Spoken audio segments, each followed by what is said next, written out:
ಇವತ್ತು ನಾನು ಮೈಸೂರಿನ ತುಂಬಾ ಫೇಮಸ್ ಆದ ಪ್ಲೇಸ್ ಗೆ ವಿಸಿಟ್ ಮಾಡಿದ್ದೆ. ಹೇ ಗಾಯ್ಸ್, ಅಸ್ಸಲಾಂ ವಾಲೇಕುಂ, welcome to my mini vlog. Bar bending ಅವ್ರು ಬೆಳಿಗ್ಗೆನೆ ಬಂದು ವರ್ಕ್ ಸ್ಟಾರ್ಟ್ ಮಾಡಿದ್ದಾರೆ, ಕಾಲಂ ಕಟ್ತಾ ಇದ್ದಾರೆ. 11 ಗಂಟೆಗೆ ಒಂದು ಟೀ ಬ್ರೇಕ್ ತಗೊಂಡು ಟೀ ಬಿಸ್ಕೆಟ್ ತಿಂದು ಕೆಲಸ ಸ್ಟಾರ್ಟ್ ಮಾಡಿದ್ದಾರೆ. ಇವತ್ತು ಶುಕ್ರವಾರ ಇತ್ತು, ನಾನು ರೆಡಿ ಆಗ್ಬಿಟ್ಟು ನಮಾಜ್ಗೆ ಹೋಗ್ತಾ ಇದ್ದೀನಿ. ಮಸ್ಜಿದ್ ಬಂದು ನಮಾಜ್ ಮುಗಿಸ್ಕೊಂಡು ಒಂದು ಬಾದಾಮ್ ಜ್ಯೂಸ್ ಕುಡ್ದು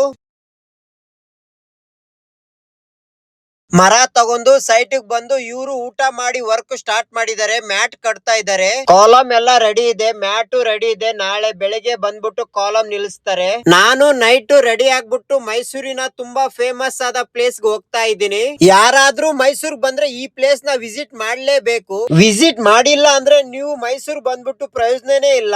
ತುಂಬಾ ಫೇಮಸ್ ಆದ ಹೋಟೆಲ್ ಹನುಮಂತಿಗೆ ನಾನು ಇವತ್ತು ಬಂದಿದ್ದೀನಿ. ಈ ಹೋಟೆಲ್ ಏನ್ ಸ್ಪೆಷಲ್ ಅಂದ್ರೆ ಅಡಿಗೆ ಬಂದ್ಬಿಟ್ಟು ಸೌದೆ ಒಲೆ ಮೇಲೆ ಮಾಡ್ತಾರೆ. ಇಲ್ಲಿ ನಾನ್ ವೆಜ್ ಸಿಗುತ್ತೆ. ನಾನು ಚಿಕನ್ ಪಲಾವ್ ಮತ್ತೆ ಕಬಾಬ್ ಆರ್ಡರ್ ಮಾಡಿದೀನಿ. ಟೇಸ್ಟ್ ಮಾತ್ರ ತುಂಬಾ ಚೆನ್ನಾಗಿದೆ. ನೀವು ಒಂದ್ ಟೈಮ್ ವಿಸಿಟ್ ಮಾಡಿ, ನಿಮ್ಗೂ ಗೊತ್ತಾಗುತ್ತೆ. ಇವತ್ತಿನ ವ್ಲಾಗ್ ಕಂಪ್ಲೀಟ್. ಸಿಗೋಣ ಮುಂದಿನ ವಿಡಿಯೋದಲ್ಲಿ. ಧನ್ಯವಾದಗಳು.